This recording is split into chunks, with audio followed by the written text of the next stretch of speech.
Hello friends, I am VM. In this video I will show you how to fix eTimeTrack Lite software login problem and activation problem.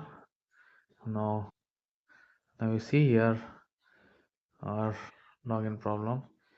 You have 129 login remaining. Okay. Now I'm going to show you how to fix this. Click on yes. Click on edit license.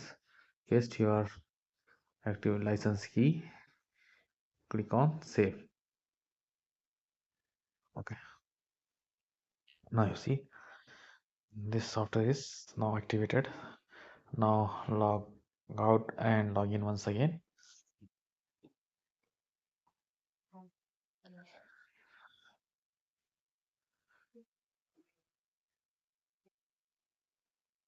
Now you see error is fixed. Thank you for watching me. See you on next video.